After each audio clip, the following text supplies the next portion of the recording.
This episode of the CyberWire is made possible by Sonatype. Sonatype knows suspicious activity. Odysseus and that wooden horse wouldn't have stood a chance against Sonatype's software supply chain security automation.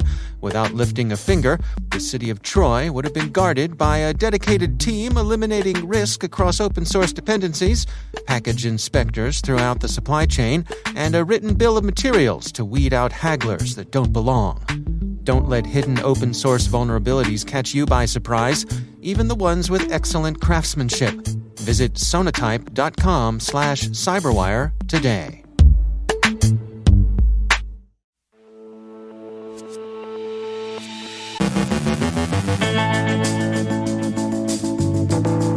Updates on Log4j vulnerabilities, new exploitation, new mitigations, new risk assessments, some good advice from the NCSC and from analysts at Booz Allen Hamilton.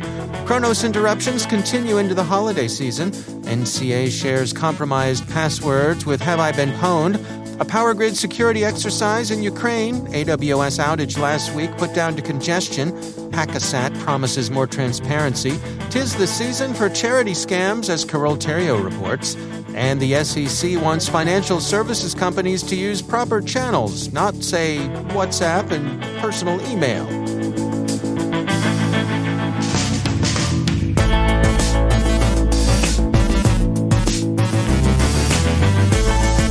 From the CyberWire studios at Data Tribe, I'm Dave Bittner with your CyberWire summary for Monday, December 20th, 2021.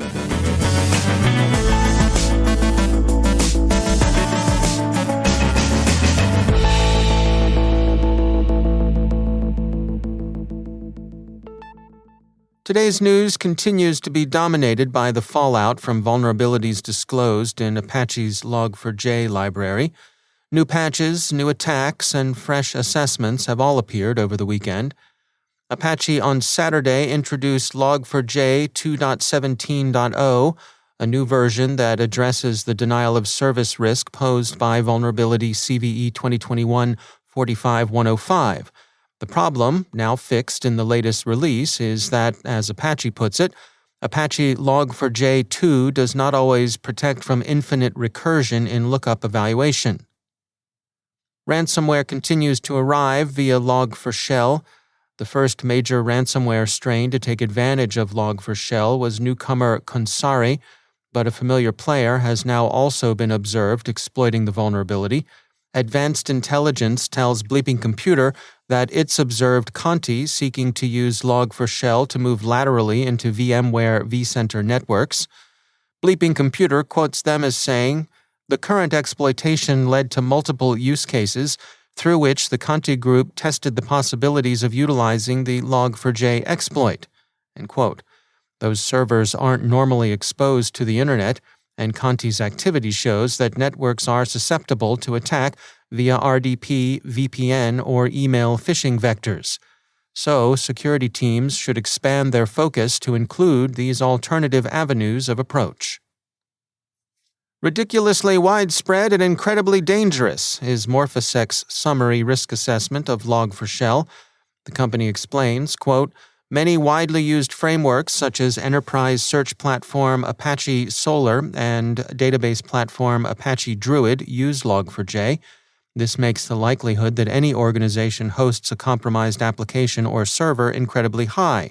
Even for C-based servers that are theoretically safe, a connected online form written in Java could lead to a compromise." End quote. Google's security blog is equally grim and applies some quantification to its assessment. Quote, "As of December 16th, 2021, we found that 35,863 of the available Java artifacts from Maven Central depend on the affected Log4j code.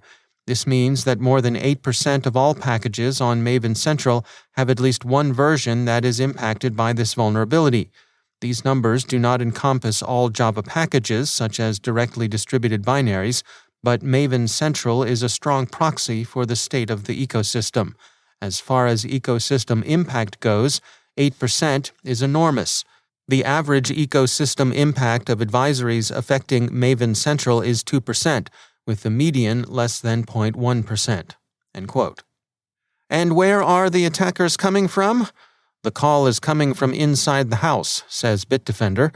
The Log4j exploitation the company's honeypots have drawn show that most attacks are originating in Germany and the U.S., but that doesn't mean the threat actors are predominantly or even significantly German or American. Quote, threat actors exploiting Log4j are routing their attacks through machines that are closer to their intended targets, and just because we don't see countries commonly associated with cybersecurity threats at the top of the list does not mean that attacks did not originate there. End quote.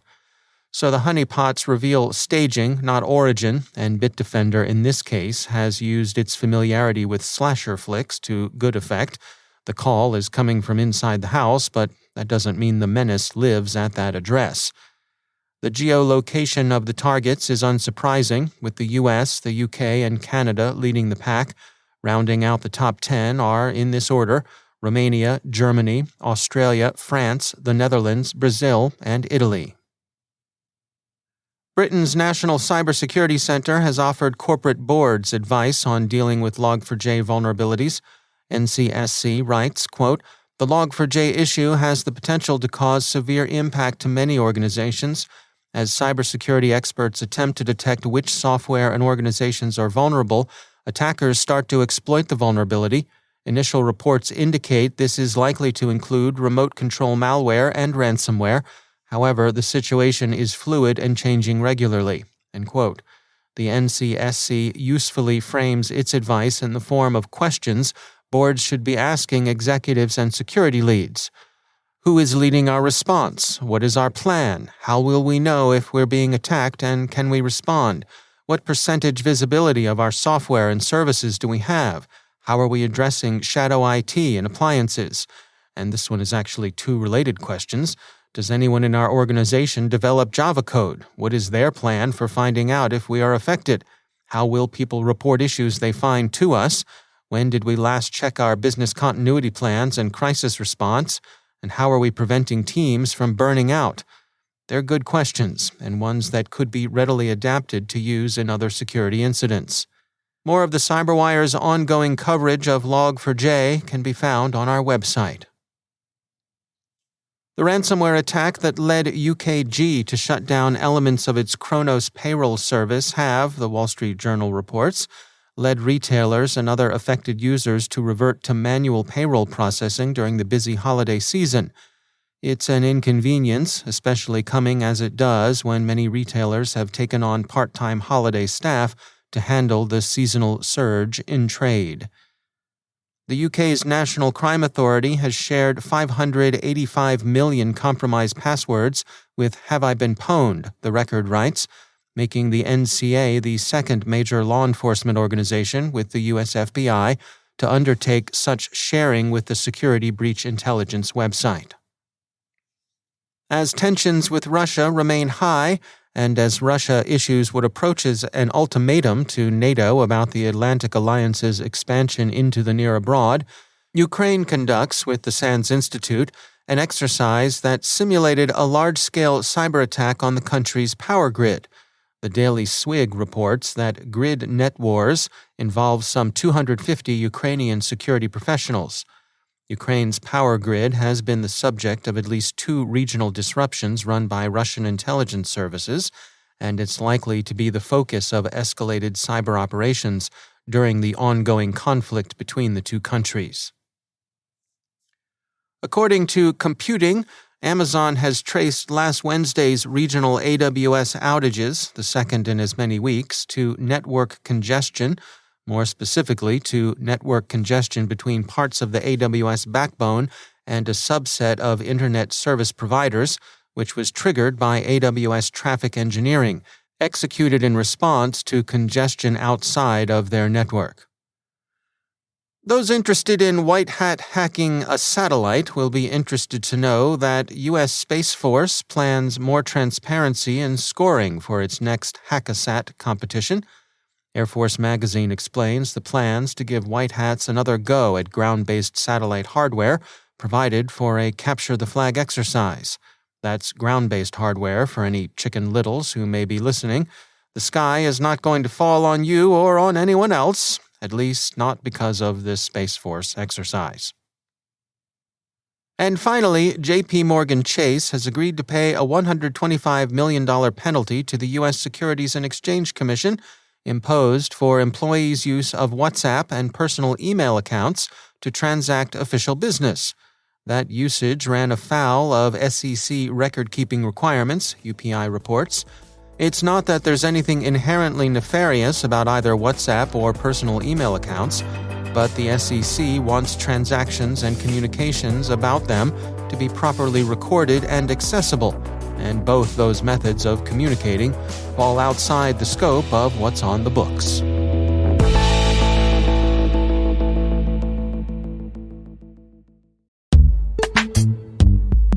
And now, a word from our sponsor, ThreatConnect. Big changes have come to cyber risk quantification. ThreatConnect's Risk Quantifier 6 adheres to the FAIR standards and addresses the challenges of FAIR implementation by applying automation to the cyber risk quantification problem. ThreatConnect RQ introduces new scenarios that enable analysts to leverage the FAIR framework in standard and semi-automated manners. Companies can use RQ to work with the FAIR framework as they do today, while also evolving their risk practice using the power of automation. RQ helps companies evolve and better adopt risk quantification across their organization. You can now scale your FAIR risk models to evolve your risk management program by leveraging your financial data, technical environment data using the RQ risk computation engine. The result? Meaningful reports for more informed and data-driven decisions with business stakeholders. Visit the Risk Threat Response Company at threatconnect.com to learn more. And we thank ThreatConnect for sponsoring our show.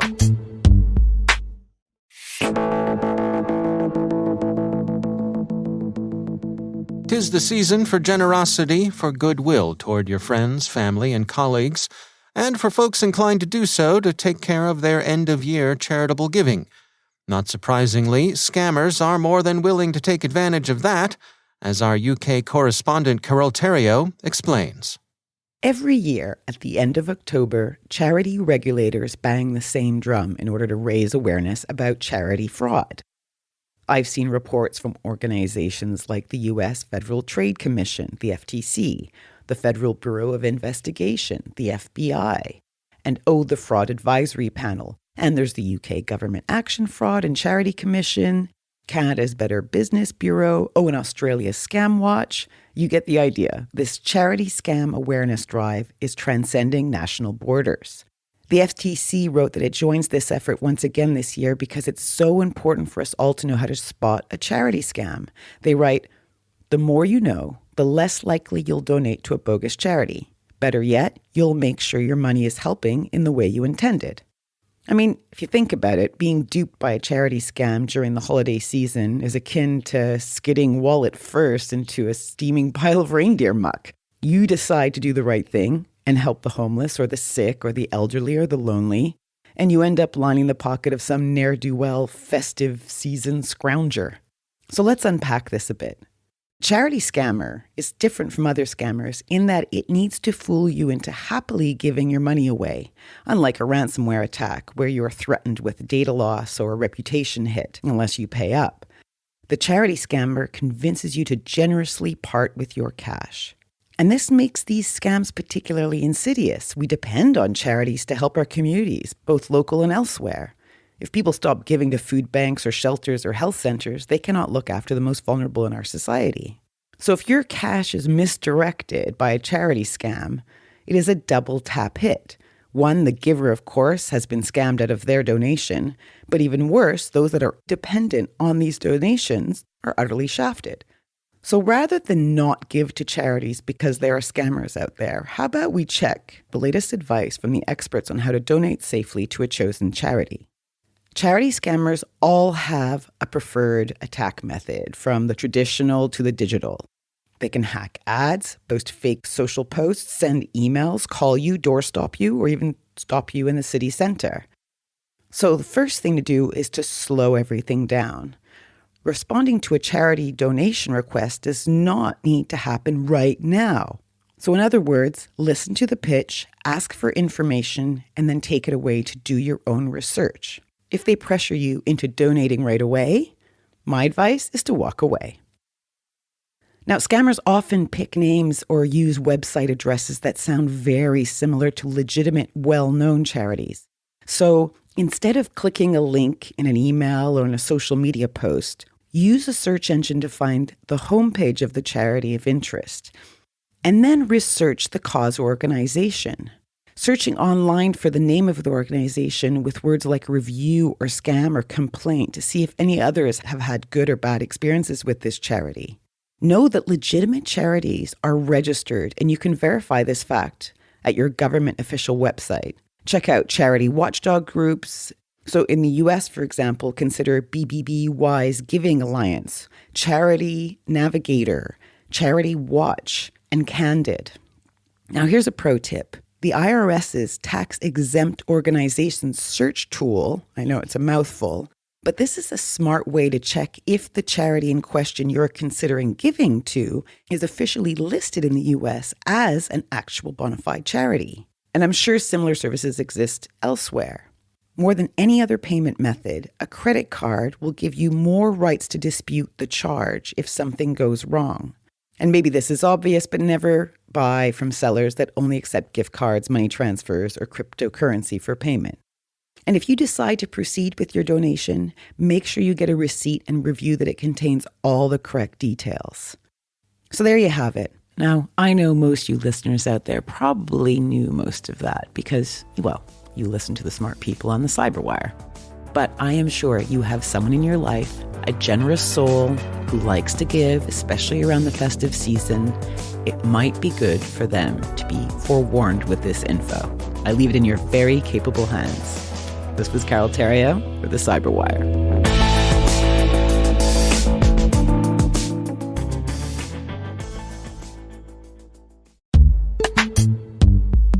And now, a word from our sponsor, Code 42. Security teams rose to the challenge during a time of crisis, helping their organizations during an unprecedented period, shifting to suddenly support an entire remote staff while still keeping data safe, effectively overnight.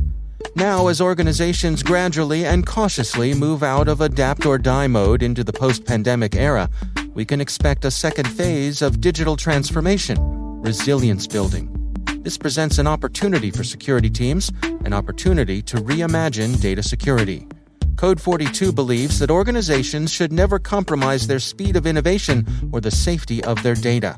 That's why the Code 42 Insider Risk Management approach fundamentally shifts the data security mindset to focus on results that deliver business value. For resources on insider risk management, visit code42.com/showme.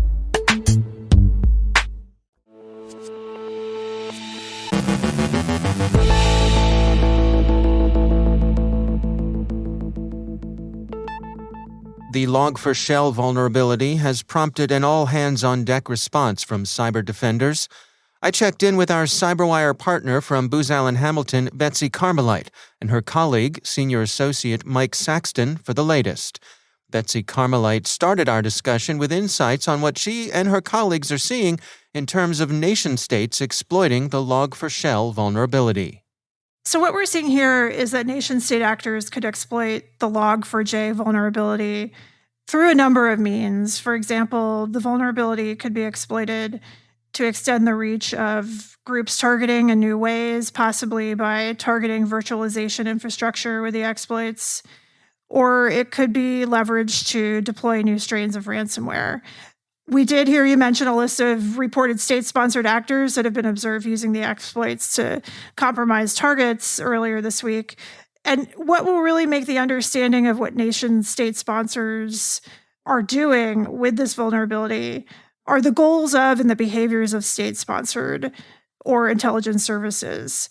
And so we're talking about patience, avoiding detection, penetration, persistence, all of this prior to conducting possible loud exfiltration activities. And finally, an attacker can leverage the noise being created right now with this publicized vulnerability. They know all security operators and defenders are focusing on Log4j. So what other known vulnerabilities have been designated as lower priorities now and overlooked to address the hot issue of the day? and who is manipulating those other flaws. Mike, since the Log4Shell vulnerability was revealed a week or so ago, it's really been all hands on deck for a lot of organizations out there. What are you seeing in terms of smaller businesses? What are your recommendations for them to protect themselves? Yeah, our approach for initial defense and countermeasures against this, regardless of size, has been pretty consistent that we're going to need a short-term, mid-term, and long-term approach here. Specifically for smaller business, I would recommend working across the industry to find out the newest and latest and greatest indicators of compromise, continuing to apply countermeasures for other types of activity, as we are seeing botnet, increasing activity with botnets and malware being dropped as a result of this. And also, as always, continue patching and just general security hygiene is the best place to start, especially as the patch to this vulnerability has seen, I think, 3 different versions come out. The midterm step, and this can be difficult for some organizations, but we recommend moving logs that have not been previously put into a SIM, or if smaller businesses don't have access to a SIM, moving them to a central location. And there's been a number of scripts that have been released to help organizations process the vast amount of data so they can find things easily. And finally, in our long-term approach, we look at the need to move to a persistent hunt operation. CISA has mentioned persistent hunt. DoD is getting to hunt forward. And for some of the smaller organizations, using managed service providers can help them accomplish this mission. What about for the professionals, in cybersecurity, the sector as a whole? How should they go about calibrating their response to this? Yeah, I think this has been a massive vulnerability that has caught everybody a little bit off guard. I think one of the things we need to keep in mind is that sharing information widely and broadly as much as possible via your ISACs, Twitter, social media, email, threat intelligence platforms. There's no good in holding back information in this environment. It should all be shared. And finally, continuing to rely on expertise and guidance from some of these organizations as it relates to hunt activity, software developers that understand the countermeasures that need to be applied, the software development practices that got us here in the first place. So, continuing information sharing and collaboration, I think, is our best approach here from an industry. Our thanks to Betsy Carmelite and Mike Saxton from Booz Allen for joining us.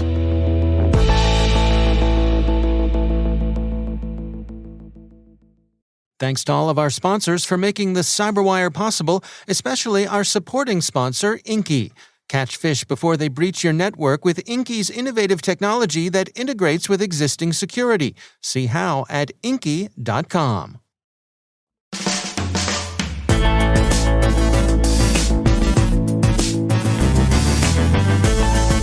And that's the CyberWire. For links to all of today's stories, check out our daily briefing at thecyberwire.com. Don't forget to check out the Grumpy Old Geeks podcast, where I contribute to a regular segment called Security Ha! I join Jason and Brian on their show for a lively discussion of the latest security news every week. You can find Grumpy Old Geeks where all the fine podcasts are listed. The CyberWire podcast is proudly produced in Maryland out of the startup studios of Data Tribe, where they're co-building the next generation of cybersecurity teams and technologies. Our amazing CyberWire team is Ellie Peltzman, Trey Hester, Brandon Karp, Eliana White, Haru Prakash, Justin Sabi, Tim Nodar, Joe Kerrigan, Carol Terrio, Ben Yellen, Nick Valecki, Gina Johnson, Bennett Moe, Chris Russell, John Patrick, Jennifer Iben, Rick Howard, Peter Kilpie, and I'm Dave Bittner. Thanks for listening. We'll see you back here tomorrow.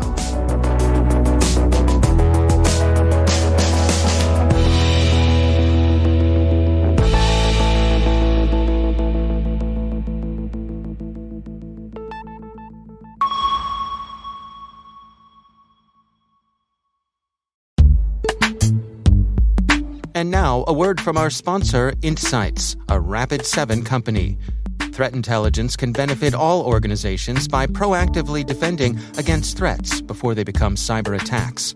Insights, now a member of the Rapid7 family, is offering a free, personalized company threat intelligence report to help you manage the risk in today's cybersecurity landscape. Within minutes and using only your company's domain, Insights' proprietary tools find potential external threats, including phishing attacks and dark web mentions targeting your organization. To download your free threat intelligence report, go to insights.com/cyberwire. Insights allows any security operations team, regardless of size or capability maturity, to expand identification, speed remediation, and automate threat mitigation across its extended attack surface. Again, that's insights.com/cyberwire to download your company's free threat report. And we thank Insights, a Rapid7 company, for sponsoring our show.